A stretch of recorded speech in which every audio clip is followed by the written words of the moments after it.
Je m'entraîne depuis plus de 10 ans. Pendant cette période, j'ai fait pas mal d'erreurs. Nous allons passer en revue 5 erreurs qui m'ont coûté des années de progression pour que tu puisses les éviter et gagner du temps. Je m'appelle Raphaël, je suis coach sportif diplômé et créateur de Physique Mastery. Mon objectif est simple, te donner toutes les clés pour transformer ton physique et atteindre la meilleure forme de ta vie. J'ai déjà accompagné des centaines de personnes dans leur transformation physique grâce à des stratégies simples, efficaces et basées sur la science. Sur Physique Mastery, je partage toutes mes ressources pour que tu puisses progresser par toi-même. Mais si tu veux des résultats plus rapides et plus efficaces, je serai ravi de t'accompagner à travers mon coaching en ligne ultra personnalisé. C'est la garantie de gagner un temps précieux, d'éviter les erreurs et de rester motivé jusqu'à l'atteinte de tes objectifs. La première erreur que j'ai faite, c'était de ne pas suivre mes progrès sur le long terme. Changer de programme dès que je voyais une légère amélioration. Je commençais un programme, je voyais quelques résultats, puis je changeais.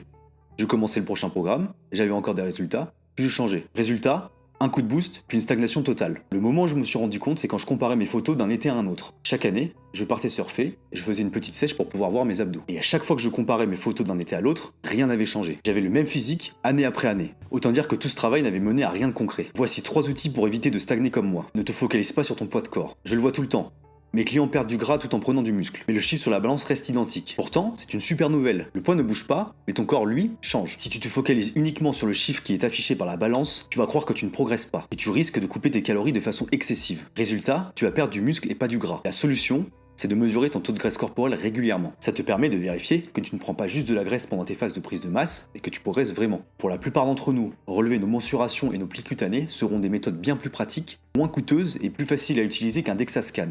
Tu dois être vraiment régulier et trouver une méthode qui te convient pour suivre ton taux de graisse de manière précise. Ne t'embête pas à essayer de l'estimer. Concentre-toi simplement sur les mesures et observe comment elles évoluent avec le temps. Ensuite, je te conseille de garder des exercices de référence dans ton programme. Plus tu conserves un exercice dans ta routine, plus il devient un indicateur fiable de ta croissance musculaire. Les recherches montrent que les progrès à court terme sont souvent liés à l'adaptation neuronale. Si tu vois une augmentation de 10 à 20% de ta force sur un nouvel exercice, c'est super. Mais ça veut surtout dire que c'est ton corps qui apprend à exécuter le mouvement. En revanche, tu reviens à ajouter 50 kg à ton développé couché après des années, cela signifiera clairement que tu as gagné du muscle. Ensuite, je te conseille d'utiliser des exercices témoins. Ces mouvements, que tu ne réalises pas souvent, peuvent être d'excellents indicateurs de ta croissance musculaire. La force est très spécifique à chaque mouvement. Par exemple, si tu deviens plus fort au squat, tu verras peut-être une légère amélioration sur la presse à cuisse, mais pas autant qu'au squat lui-même. En revanche, si tu progresses de manière significative à la presse à cuisse, ce sera une véritable preuve de tes progrès. La deuxième erreur qui m'a empêché de rester sec, c'était d'abuser des cheat meals. Ces repas bonus peuvent vite devenir un piège. Si tu te restreins toute la semaine pour pouvoir enfin te lâcher le week-end, tu es en train de créer un cercle vicieux. Ce modèle est non seulement inefficace, mais il peut aussi te conduire à des habitudes alimentaires très malsaines. Tu vas créer de la frustration étant donné que tu vas attendre ce jour avec impatience. Si tu en parles à un psychologue, il pourrait te dire que tu souffres d'un trouble du comportement alimentaire. Lorsque tu planifies tes cheat meals,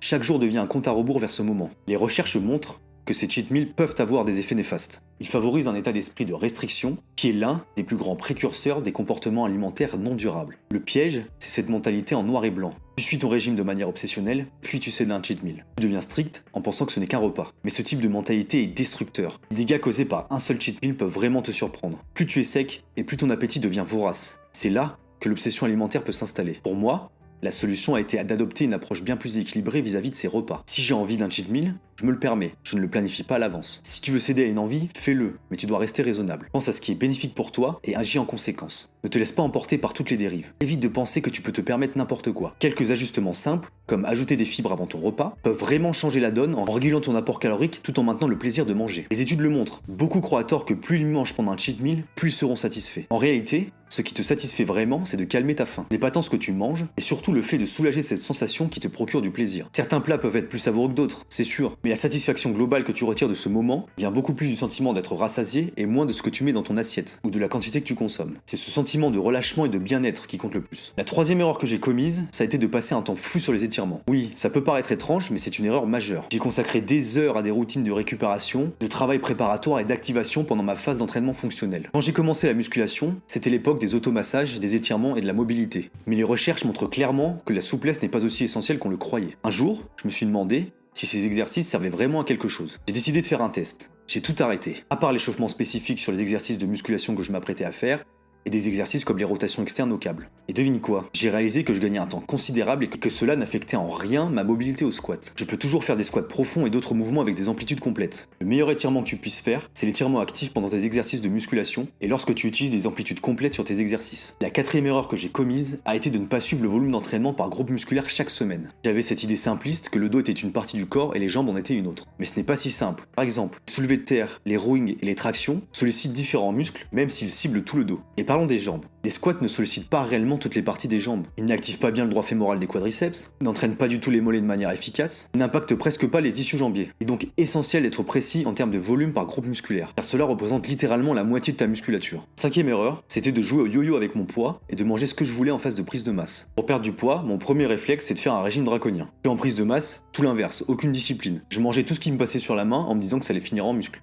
Erreur monumentale. Et en mangeant ce que tu veux, tu risques de prendre une tonne de graisse. La recherche le confirme. Au-delà d'un surplus calorique minime que le corps peut utiliser pour construire du muscle, la plupart des calories en surplus seront stockées sous forme de graisse. Là, c'est le cercle vicieux. Longue phase de sèche, perds du muscle en étant trop agressif et au final, tu termines avec le même physique qu'au départ. Tout ce temps et tous ces efforts pour rien. C'est une erreur qui m'a coûté énormément de temps. J'ai compris que pour juger du succès d'une prise de masse, il faut regarder le ratio entre temps passé en prise de masse et temps passé en sèche. J'ai observé que mes clients qui réussissent le mieux à suivre leur plan de manière durable maintiennent un ratio de 6 pour 1. Autrement dit, ils passent 6 fois plus de temps en phase de prise de masse qu'en sèche. On sait maintenant que des déficits caloriques trop importants, surtout avec un faible taux de masse grasse, provoquent une perte de muscle et ralentissent la récupération. Et pendant la prise de masse, un excès calorique trop important ne fait qu'ajouter de la graisse sans améliorer la croissance musculaire ni la force. Il est donc crucial d'ajuster ce ratio correctement et de viser une prise de masse sèche plutôt qu'un dreamer bulk et de maintenir un déficit calorique modéré en fonction de tes objectifs, de ton taux de graisse corporelle. Éviter ces erreurs, c'est déjà un énorme pas vers des résultats solides et durables. Même en ayant une stratégie bien rodée, certaines habitudes populaires peuvent te faire perdre un temps précieux. Par exemple, si tu passes encore des heures à faire des séances d'abdos en espérant sculpter ton ventre, tu pourrais être surpris d'apprendre que ce n'est pas du tout la meilleure approche. Dans la prochaine vidéo, je vais te montrer pourquoi ces séances sont souvent inefficaces, surtout ce que tu devrais faire à la place pour avoir des résultats bien plus rapides et bien plus visibles. Si tu apprécies ce genre de contenu, alors n'hésite pas à t'abonner à la chaîne et activer les notifications pour ne rater aucune vidéo.